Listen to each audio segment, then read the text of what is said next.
last unit, we were describing about the how to represent a network into the matrix form. First of all, once we are able to represent a network into the matrix form, we told how to write the power flow equations. Then we described two methods of solving the power flow equation. In one of the method, we linearize the non-linear equation to the linear equations by making some approximations. Okay, and by doing that, our results are reasonably good. Means we are not compromising the result if we have the some approximations in power flow analysis. In the second method, we have described the method named as Gauss-Seidel method of solving the non-linear equation directly. Since we want to solve the non-linear equations, therefore this method is used repeatedly. Means a iterative technique is used. In the Gauss-Seidel method, there was a iteration technique that we take the non-values, we presume the values which are not known, and on the basis of that we find out the unknown values, and we do this repeatedly. So, and we do a number of iterations, and the number of iterations will depend, or we do that till we get the reasonably good result, or two consecutive values, or two values of the two continuous iterations are nearly the same, then we stop. And in this process, we get the result of the four parameter, that is the P, Q, V, delta. Means out of the four, at each bus there are two known values and two unknown values. So for the unknown values, we get the results, and these results are good enough, but there was some drawback, that if the system is very large, means normally the power system is very large, it is not a 4-bus and 5-bus system. Our system may be of 100-bus system, 50-bus system, 100 of transmission lines, and more than that. In that case, sometime this Gauss-Seidel method may not converge, means it may be divergent also, means results may not come. If we get some mistake in calculation, so voltage in place of coming to the actual value, say actual value is 1.05, it can divert from 1.05 to 1.1, 1.2, and results may not be the true values. And another drawback, maybe it is not always there, there are chances of divergent or diverging the results. But and another drawback of the Gauss-Seidel method is that in case of a large system, number of iterations are large. If it is a 4-5 bus system, then number of iterations are only 3, 4, 5 or 6, 7 iterations, we get the accurate results. But if the system is large, which is the practical case, then number of iterations are more, and because of more number of iterations, it takes some time. Repeatedly we do, so it takes the time. Now, to overcome these difficulties, in the Gauss-Seidel method, we have performed the one numerical also on the approximate load flow study, and we are going to take one numerical question on the Gauss-Seidel method also. And I expect you also understand how to form the Y-bus, and we have given you how the Y-bus, how to write the program for the Y-bus, and that will be, means you are supposed to write the program, computer program for writing the Y-bus. Then you are supposed to solve the numerical question on the approximate load flow study. Then you should be able to perform, or you will be able to solve the numerical question on the Gauss-Seidel method. On all these methods, we are supposed to have a practical classes also, and in the practical class we will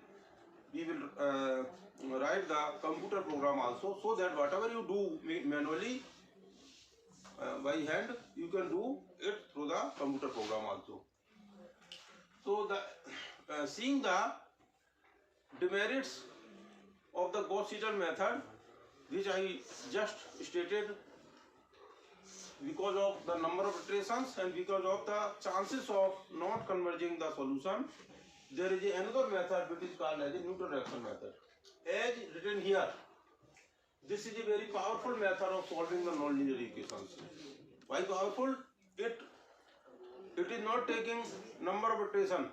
If the say 50 bus system, if the Gauss-Seidel takes the 20 or 30 iteration, it will give the result into in only the 3-4 iterations. So number of iterations are reduced in case of this system.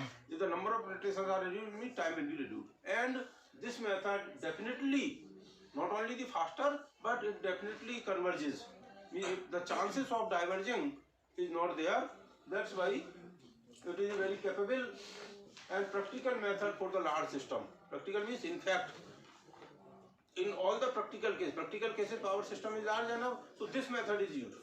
But academic purpose, if you want to solve a 2-3 numerical 2-3 bus system, then the Gauss-Seidel method can be used. So it is faster and sure to converge in most of the cases as compared to Gauss-Seidel method.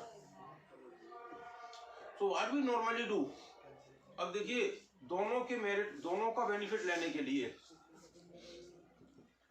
इसमें इसकी क्या drawback है कि अगर हमने initial estimation सही लेना जरूरत है, जैसे उसमें क्या करते थे गॉस-सीडल मेथड में भी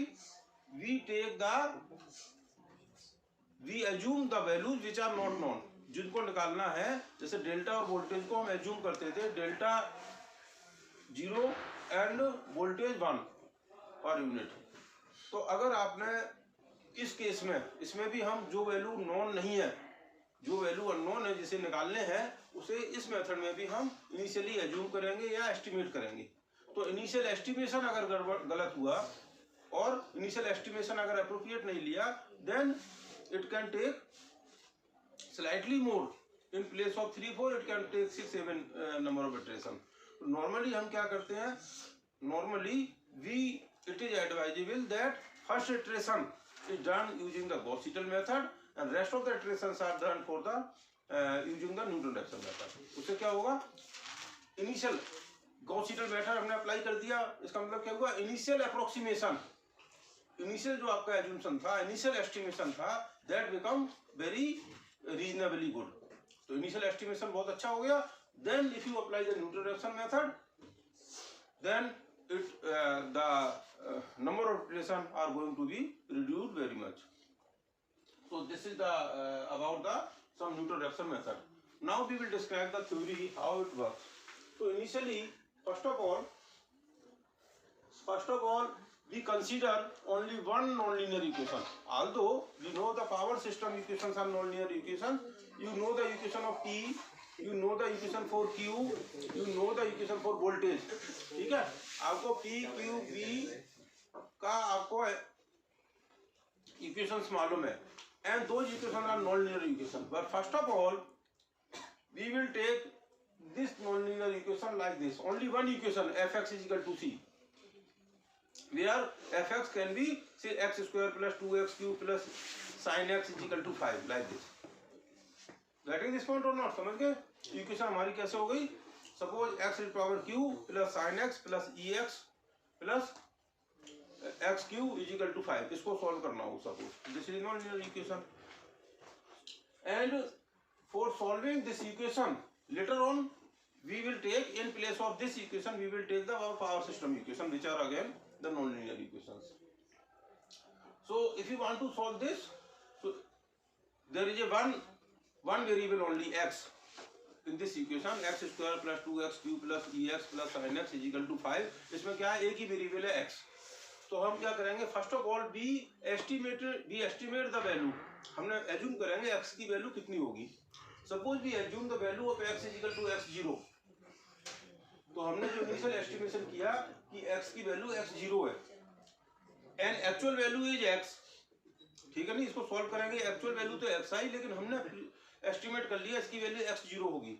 सो x minus x0 is the error. Okay, suppose इस इक्वेशन को सॉल्व करके x की वैल्यू सपोज 2.8 आता, हमने एज्यूम किया हुआ है 2, तो 2.8 माइनस 2 ये एरर हो गई, या से करेक्शन हो गया. तो this is the error here, x minus x0 is del x0. Okay, so if we now question is, if we know del x0, del x means correction, if we know the correction we can find x equal to x0 plus del x0. जितना assume किया था उसमें correction जो आया वो पता लग गया, उसमें ऐड कर दिया तो क्या आ जाएगा, एक्चुअल वैल्यू आ जाएगा। So x is equal to x0 plus del x0, x was the unknown values. Do you understand now? Who will tell what is x0? ये what is this x0? Yes आप बताओ, last पता ना what is x0? अभी just बताया मैंने, हाँ x0, x is the unknown variable, x0 क्या है?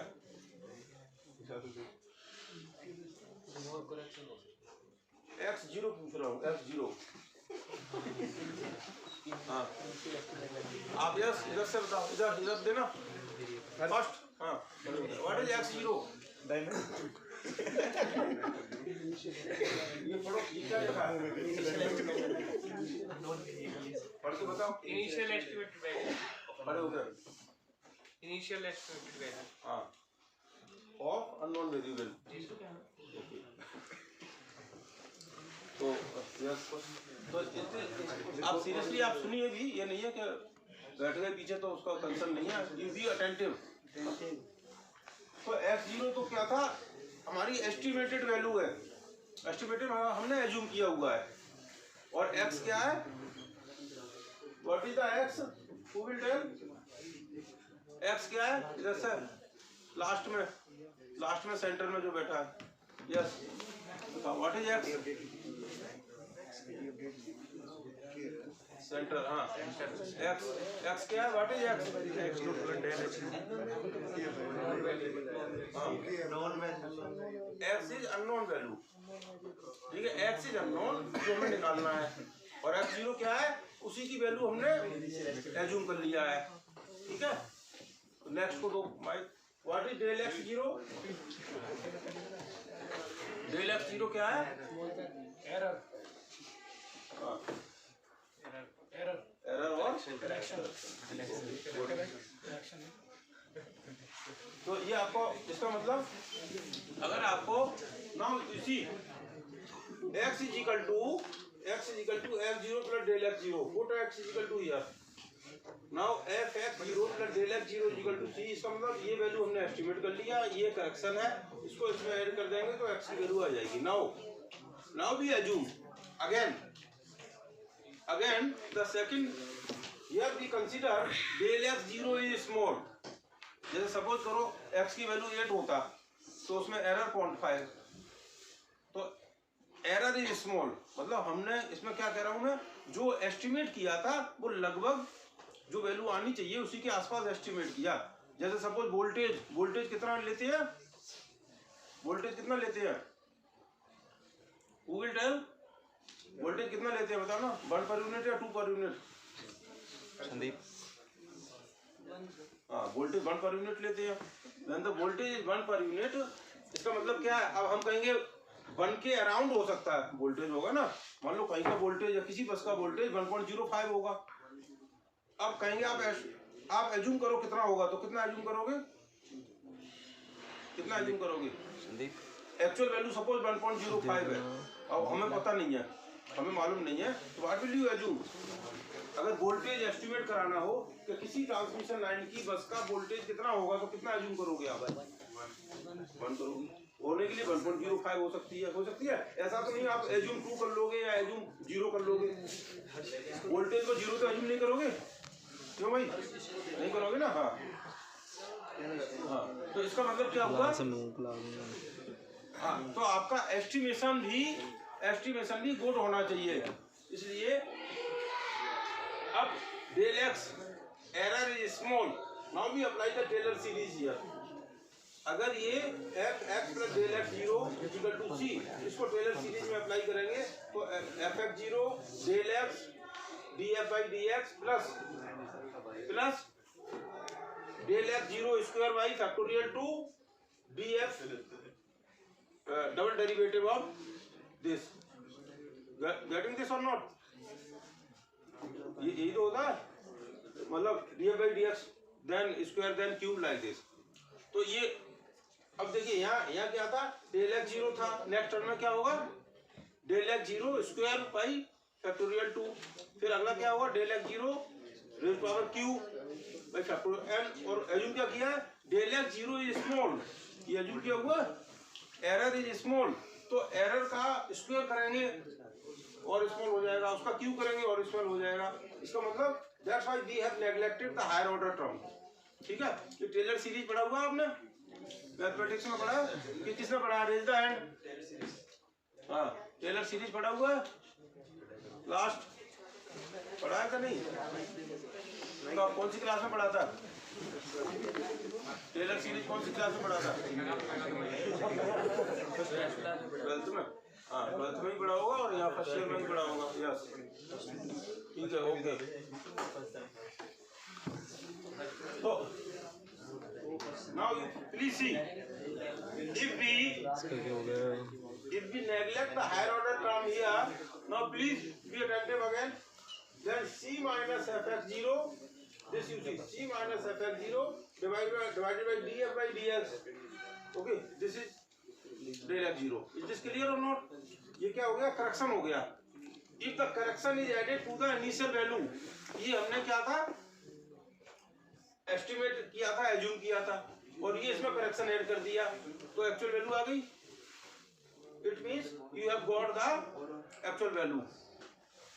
तो सपोज x की वैल्यू कुछ थी, आपने इसके थ्रू उसी जो फंक्शन था उस फंक्शन का ही डेरिवेटिव लिया, इसमें इनिशियल एस्टिमेटेड वैल्यू रख दी और एक्चुअल फंक्शन में x इनिशियल वैल्यू रख दी, इस इक्वेशन में लगा के करेक्शन आ गया, करेक्शन को उसने ऐड कर दिया, तो आपकी वैल्यू आ जाएगी कि नहीं आएगी?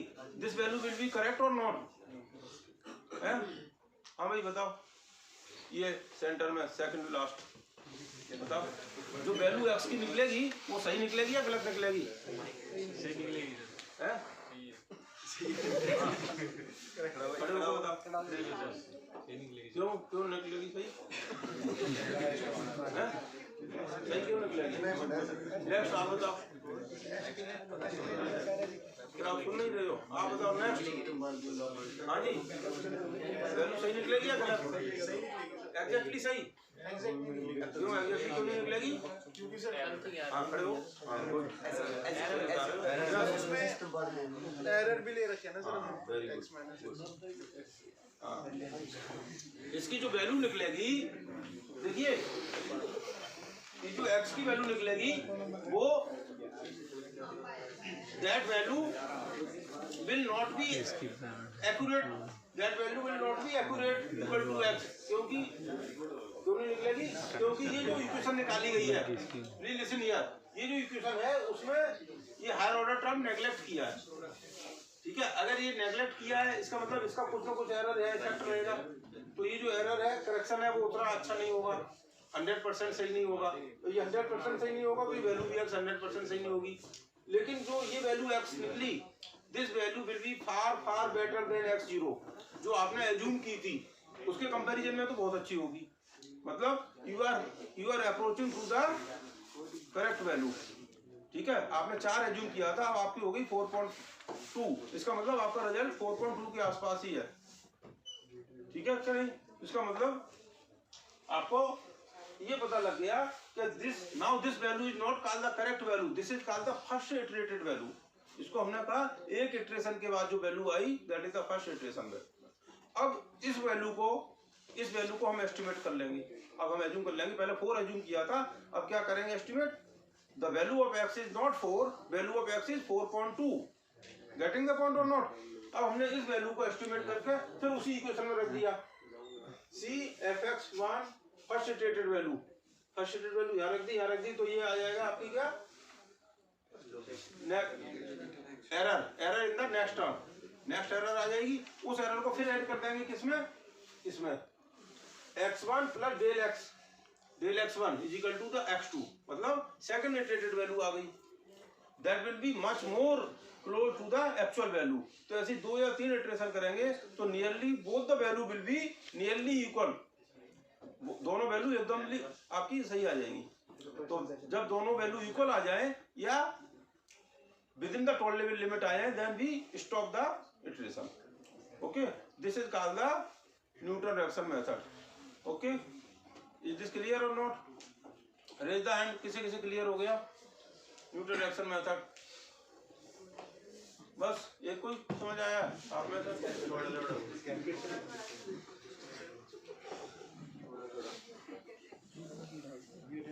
आपको आगे समझ में?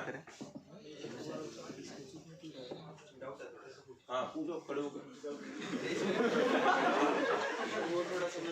हाँ कौन सा? Delta x c minus f x naught, ये ऊपर ऊपर ये ट्राई कर देगा इससे थोड़ा ये इक्वेशन, इससे थोड़ा ये इक्वेशन समझ आ रही है? पहले से अंदर तो इसको और इसमें क्या डिफरेंस है? इस इक्वेशन और इस इक्वेशन में कोई डिफरेंस है? डेल्टा एक्स निकाल दे वहां से, ये यहीं से तो निकाल रहे हैं, यहाँ से इसमें क्या समझने की बात है? ओनली थिंग इज कि इसमें डिफरेंस ये है, ये जो हायर ऑर्डर टर्म है वो नेगलेक्ट कर दिया, अदरवाइज ये इक्वेशन है आपकी। नाउ अब देखिए, अब in the power system there is not going to be only one equation, ठीक है?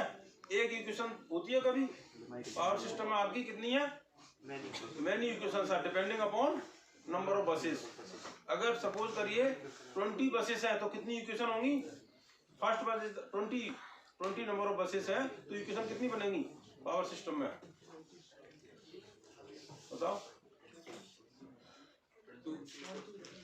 If the 20 number of buses are there, तो कितनी बनेगी इक्वेशन? 40।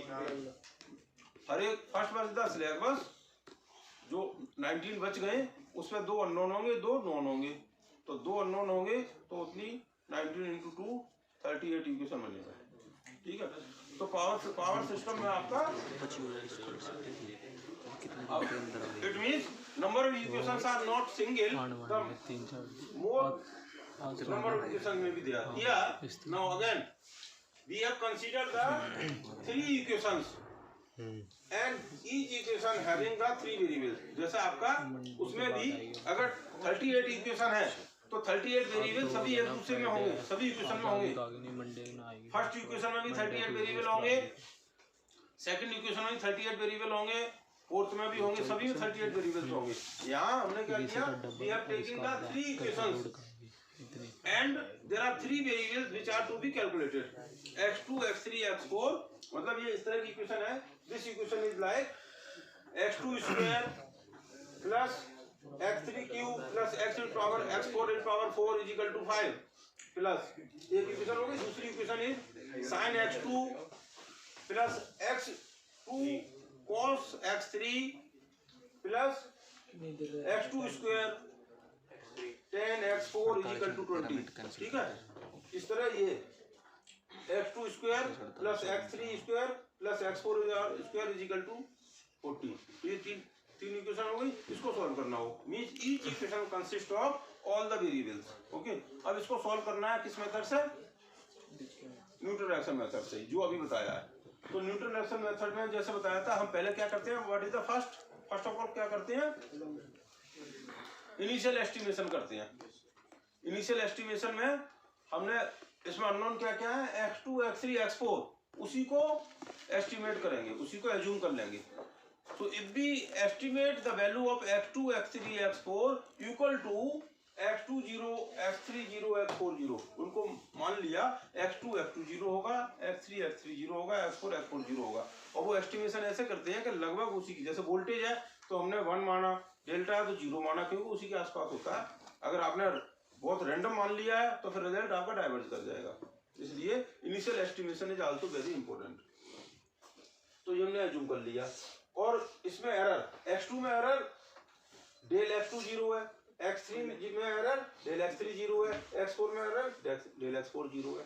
इसका मतलब क्या हुआ?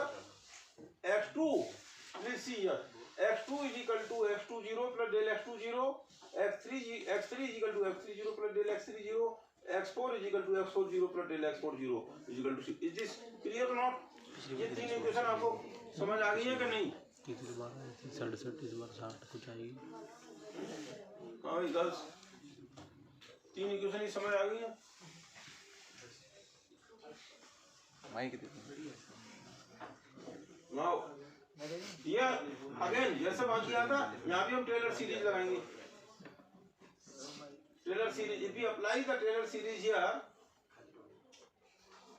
देखिए वहां क्या था, डेरिवेशन किया था, यहाँ हम क्या करते हैं, पार्शियल डेरिवेशन। क्योंकि if the variable is 1, if the variable 1 तो हम डेरिवेशन करते हैं, if the number of variables are there तो पार्शियल डेरिवेटिव करते हैं। While doing the partial derivation the other variables are considered as a constant. ठीक है, तो इसमें जो इनिशियल वैल्यू, इनिशियल हमने x2, x3, x4 की वैल्यू एज्यूम किया था, उससे इसकी वैल्यू निकाल दी, और फिर f2 partial derivative of f2 with respect to f2, partial derivative of f2 with respect to x3, partial derivative of f2 with respect to x4, जैसे वहां किया था ऐसे ही है, is equal to c2 c3 c4। Okay, all these equations are clear और not? ठीक है, क्या रहा समझ में कि नहीं आ रहा है? ये 3 इक्वेशन आ गया। अब ये देखिए, इसको इधर ले जाकर ये मैट्रिक्स फॉर्म करेगा। देखिए, if you see this row multiplied by this column is equal to C2, ये लास्ट देख लो, ये वाला टर्म ये आ गया, ये रो को इस कॉलम से मल्टीप्लाई करेंगे तो ये आ गया, और C4। तो ये जो 3 इक्वेशन थी मैट्रिक्स फॉर्म में इस तरह लिखेंगे। ठीक है, अब निकालना क्या था, निकालना ये है x2 0 करेक्शन निकालना है, del x2 0, del x3 0, del x4 0, correction in the x2, correction in the x3, correction in the x4, मतलब करेक्शन इन द वेरिएबल। ये तो इसका multiply inverse of this, if you multiply here you will get this. देखो ये क्या था, C2 C3 C4, do know what is C2 C4?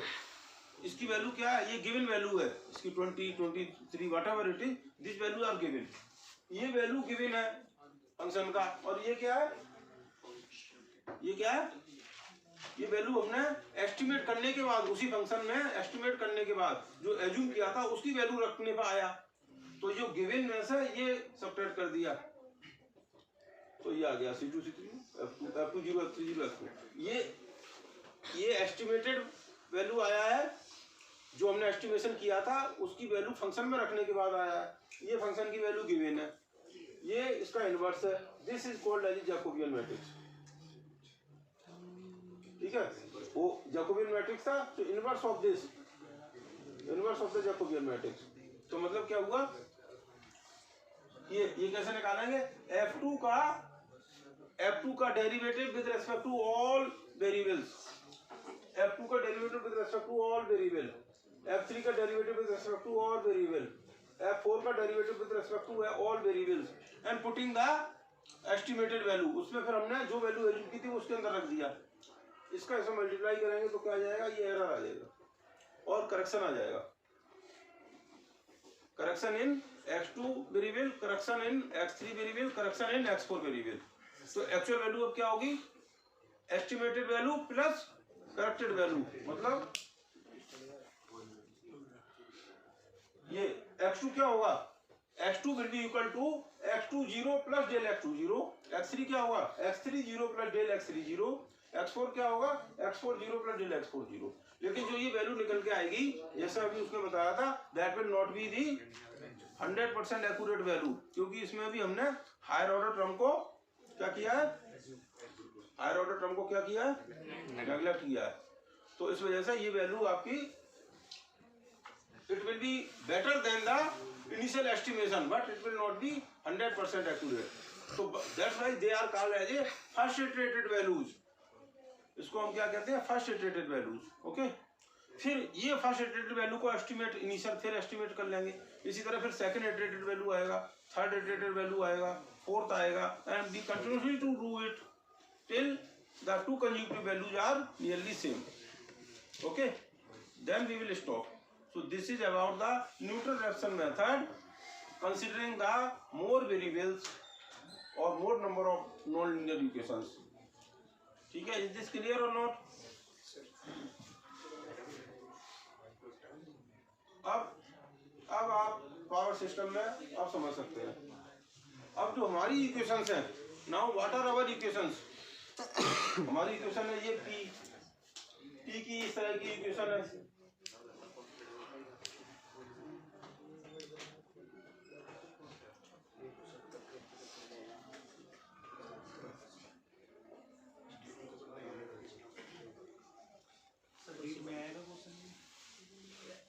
Like question पूछ रहा है।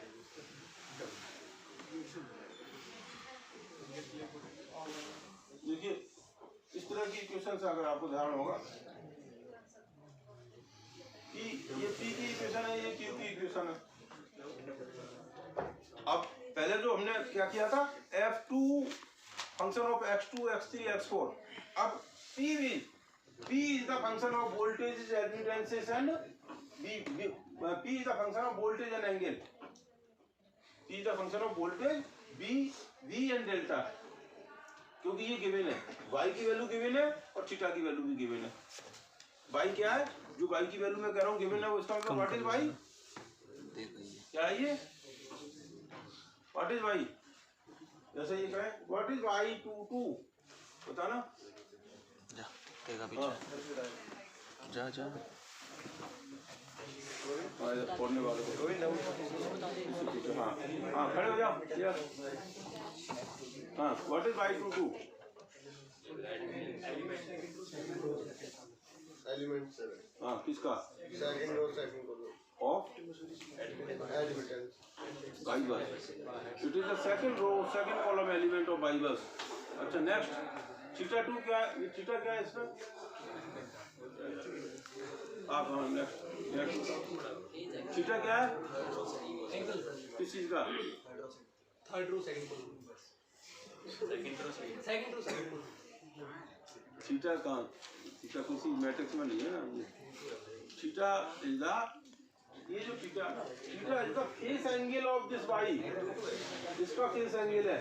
ये जो इसमें कॉम्प्लेक्स वैल्यू होती है ना, रियल और इमेजिनरी होता है, उसका फेस एंगल है। पर्सनल इतना ले ले। Theta 32 is the phase angle of y32। Okay, clear और नॉट? तो इस तरह आपके पास P भी है और Q है। अब ये नॉन लीनियर इक्वेशन है P और Q का। ऐसे ही वोल्टेज का नॉन लीनियर इक्वेशन है। P Q की जो नॉन लीनियर इक्वेशन आ गई, उसमें F2 F3 F4 था। अब P2 P3 और Q2 Q3 इस तरह की इक्वेशन होगी। उस इक्वेशन के बेसिस पे हम निकालेंगे क्या, जो एक तो इक्वेशन है गिवन, और निकालना क्या होता है, जैसे उसमें गिवन क्या था, C2 C3 C4, जो आप इक्वेशन अभी लिखा था उसमें क्या गिवन था, C2 C3 C4। C2 C3 मतलब जैसे C2 की वैल्यू 5, C3 की वैल्यू 10, C4 की वैल्यू C, इस तरह था ना। तो इसमें ये P2 P3 Q2 Q3 ये तो गिवन है, उसमें निकालना था हमें X2 X3 X4 निकालना था। यहाँ क्या निकालेंगे, यहाँ क्या निकालेंगे, delta and voltages V1 V2 V3 V4 और डेल्टा 2 डेल्टा 3 डेल्टा 4 ये निकालेंगे। ठीक है, इज दिस क्लियर और नॉट? तो यहाँ तक आपको कंसेप्ट समझ में आ गया, what is the Newton Raphson method. Okay, now we will apply that knowledge to our power system. जो काम है इसमें अगर किसी को कोई क्वेश्चन है, कोई डाउट है तो पूछो। Yes, you can stand up those who have any query. किसी को कोई क्वेरी है? Girls, yes please, last row, girls में लास्ट रो, क्या नाम है इसका? हाँ खड़े हो। Any query? समझ आ गया? समझ कर सकते हो? आज जो पढ़ाया उसको पूरा लेक्चर को है मैंने नहीं ले रहा है। नेक्स्ट, आपको समझ आ गया? Any query? Thank you very much. चाललंय का CR